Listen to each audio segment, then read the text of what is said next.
ይታገሉሻል። ከዛ ቤት ይወጣው ታውቃላችሁ ይሄን ነገር። አንደኛው የሱ ምክትል አንዷን አስረግዞ ክዶ ልጁን አስርቦ እኔ ፔጅ ላይ ረድተናታል።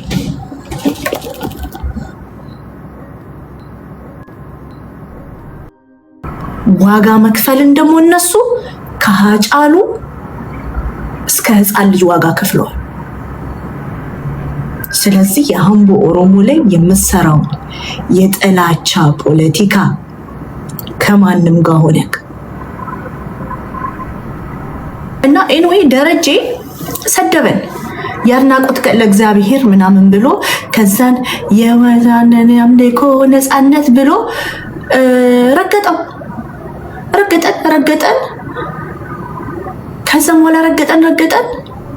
ከዛም በኋላ ደረጀ ፖለቲካ ውስጥ ገባ። ደረጀ ፋኖን አደራጃለሁ አለ። ጋላ ማለት ብሎ ሰደበኝ። አልቅሼ አይሚሱ ደረጀ በኦሮምኛም እንዳልዘመረ ወንድማችን በጌታ አንድ እንዳልሆንን ጥብስ ችብስ አለኝ፣ ሰደበኝ። አሁን ደረጀ የቴዲ አፍሮ ዘማሪ ደረጀ ከበደ ነው ብላችሁ ጴንጤ ስትሆኑ የሚገባችሁ ሃው ዲፕ ሂዝ ኔም። በጣም ታዋቂ ዘማሪ ነው፣ በጣም ተወዳጅ ዘማሪ ነው። እና እሱ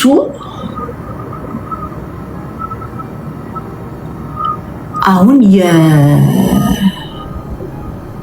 እንትን አለ የዘፋኝ የቴዲ አፍሮ ዘፈን ወንጌል ነው፣ ትክክለኛ ወንጌል ነው የሰበከው አለና ጌታ ኢየሱስ ቤትን አጽዳ እላለሁ። አትሊስት እኛ ቆሻሻ ነን ብለን ኃጢአተኞች ነን ብለን የምናስብ ቸርች አንሄድም።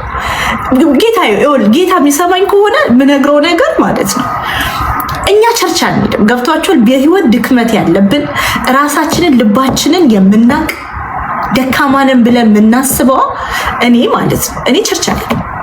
ቢኮዝ ልቤ ውስጥ ፍቅር የለም ለጴንጤዎች፣ ስፔሻሊ ለአገልግሎቻቸው ግልጽ ነው የምናገረው። ጥላቻ አለብኝ አይደለም ብለው ልቤ ውስጥ ግን ፍቅር ሳይኖር አንድ ባክስ ውስጥ እጄ ቁጭ ብዬ ዘምሬ ጸልዬ መውጣት አልፈልግም።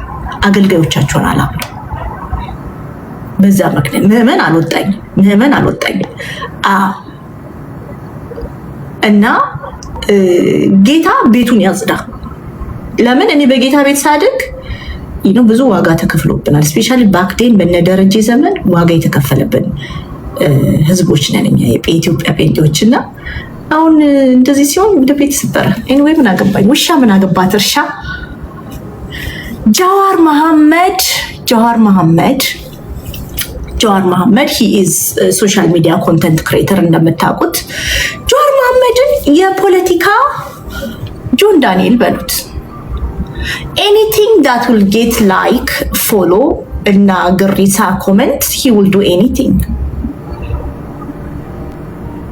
እና ጃዋር መሐመድ እችን ቀን እንዳትረሳ ላስታውስክ ብዬ ነው። ሃምቦ ስትሄድ ሃምቦዎችን እንዴት እንዳሞገስካቸው፣ ይህን ምድር በጫማዬ ሳይሆን ባዶ እግሬን ነው የምራመድበት ያልከው ምድርን አሁን የሃምቦ ኦሮሞ ላይ ምትሰራውን ይሄ ፒክቸራል ባድ ፒክቸር እየቀረስክ ያለው በኢትዮጵያውያን ጭንቅላት ውስጥ ሃምቦ ገዳይ ነው፣ ሃምቦ ለቁጥጥር የሚያስቸግር ምናምን። ሃምቦ ባንተ ምላስ አይሰበርም። ኦኬ፣ ባንተ ሶሻል ሚዲያ ላይክ እና ፎሎ አይሰበርም። ግን እችን ቀን እንዳትረሳ።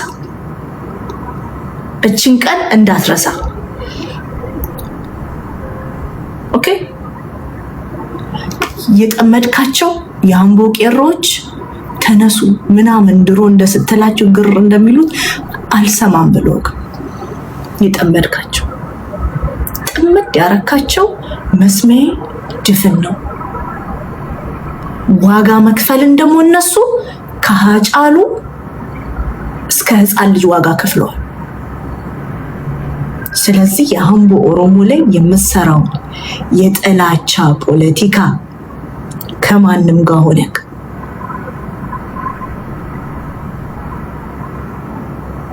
ያ ከማንም ከሆነ አምቦ ባንተ ምላስ አይሰበርም። ችግር አለው። ወንጀለኞች አለ። አንተ ራስህ ጋንግ ሊደር ነበርክ ኢትዮጵያ ውስጥ። ጋንግ ራሱ ጭንቅላትን የከተተው ብዬ ሳስብ አሁን ድሮ የዚህ በግ ነበርኩኝ ባይዘወይ የጀዋር ማለት ነው። ጀዋር መሐመድ እንደውም ኤዲት ያረኩትን ፎቶ ቆይ ፈልጌ ፖስትላቸዋለሁ። እዛ አረቢያን መጅሊስ ላይ ሴቶቹ እየሄዱ ቁጭ እያሉ ፎቶ ሲነሱ ጀዋርን ሁሉም ሲጎበኘው እነራቼ ድረስ ሲጎበኙት ማለት ነው። እኔ ራሱ ሄጄ ምናምን እል ነበረ። ሴቶቹ እየተደረጉ ልጅ አርግዘው ነው የሚወጡት። ጌታ ያወጣኝ፣ ጌታ ምስክሬ ነው። እኔ የፖለቲካ የመንፈሳዊ ጉዞ ምናምን መስሎኝ ነበር የጀዋር ቤት መግባት። ስልክሽን ይቀበሉሻል። ከዛ ቤት የወጣው ታውቃላችሁ። ይሄን ነገር አንደኛው የሱ ምክትል አንዷን አስረግዞ ክዶ ልጁን አስርቦ እኔ ፔጅ ላይ ረድተናታል።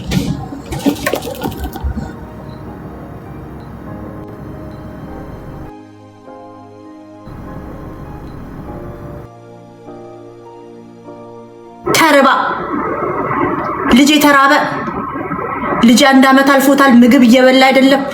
ቢኮዝ ብር የለኝም። ልጁን ክዶ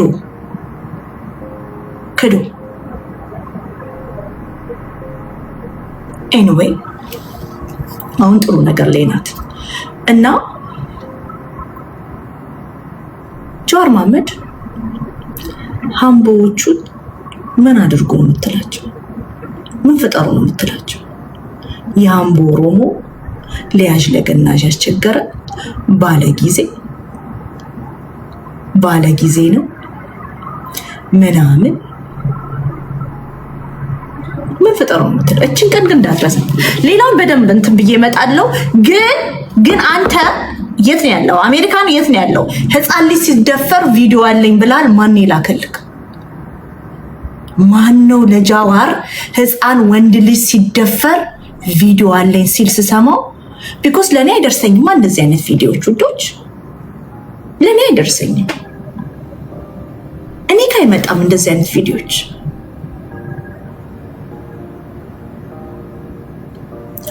በኦሮሞ ስትራግል ጊዜ ዋጋ የከፈሉትን ቄሮዎችን እያመጣክ ጋንግ ሜምበር ምናምን ሳይጣራ ፖሊስ ኢንቨስቲጌት ሳያደርግ ልጆቹን ሌብል ማድረግ። ጭራሽ ማኘክ ማይችል ልጅ ነው የፖሰትከው።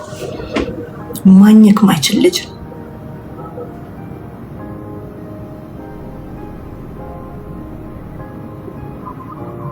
ስለዚህ ያንተ የፌስቡክ ኢንቨስቲጌሽን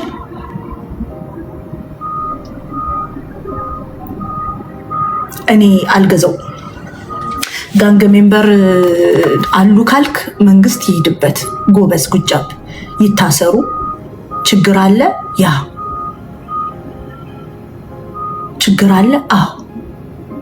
ግን አምቦ ኦሮሞን ይህን ቅድስ ምድር በእግሬ ባዶ እግሬን ነው የሚሄድበት ያልከውን ምድር፣ የጀግናን ምድር አሳንሰ ተራ ዱርዬዎች ጀግኖቹን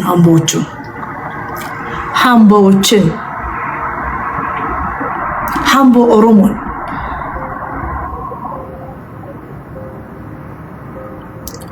ምሰጣቸው ስም የትም አይደርስም። በቃ እነዛ ካጠፉ ያጠፉት በቃ ይጠይቁ። ችግር አለ መንግስት ውስጥ ያስ ግን አምቦ ደጋግሞ እዚህ ሚዲያ ላይ እየሰሙ ያለውት የአምቦ ኦሮሞን ማሳነስ ማሸማቀቅ በወለጋ ይበቃል። ወለጋ አራጅ ገዳይ ምናምን ሲባል ለማረድ ሲያመቻቹ ከዛን ወለጋ ሲሞት ኦነግ ሸኔ ነው። አሁን አምቦን ገላችሁ አምቦ ነው ለማለት ነው። እኔ እንዳንዲት ወለጋ ኦሮሞ አልፈልግም። ይሄንን አካባቢን እየጠሩ አካባቢ እየጠሩ ስምን ማጠልሸት አልፈልገውም። ቢኮዝ እኛ ወለጎች ዋጋ ከፍለናል። ጋንግ ካልክ ደግሞ አንተ አደራጁ ነበርክ። የቄሮ መንግስት የአብይ መንግስት ብለ በአደባባይ በሚዲያ አብይን ስታሳንስ የነበርከው፣ እኔ መንግስት አለኝ ስትል የነበርከው አንተ። አንድ ከተማ ስትሄድ የሰው ልጅ ተዘግዝቆ ሲዘቀል በውሸት ከብቶችን ተከራይተክ በውሸት ገበሬው ከብት አውጥቶ ሰጠኝ ብለክ ተከራይተክ ገበሬው ደግሞ ኖ ኖ ኖ አልሸጥልም ሲልክ ገበሬን አስደብድባል በጋንግ ሊደሮች። አንተ ራሱ ጋንግ ሊደር ነክ፣ ግን ያለፈበት ጋንግ ሊደር ሆነክ ጥርስ የሌለው የለም ሰፈር ውስጥ ያረጀ ህፃናት ምናምን ፍዳቶች ምናምን ቁሪ የሚወረውሩለት that's you አንተ ነው። ስለዚህ አምቦ ኦሮሞን ማሳነስ ማሸማቀቅ አችሉ። እኔ አልፈቅድም። ለምን ወለጋ ነኝ እኔ በቃ ዋጋ ከፍያለሁ። ይሄ ስም በማጥፋት ገዳይ አራጅ ያልሆነውን ምስኪን ህዝብ እየተገደለ ገዳይ የሚባልን ህዝብ ስለወጣውበት እየተሰደደ አሳዳጅ የሚባልን ህዝብ ስለወጣውበት ውዶች ሃምቦ ላይ እንዲደገም አልፈልግም። ሃምቦ የጀግና ምድር ነው። የሃጫሉ ሁንዴሳ ሀገር። ሃምቦ የማን ሀገር? የሃጫሉ ሁንዴሳ ቦንሳ ሀገር።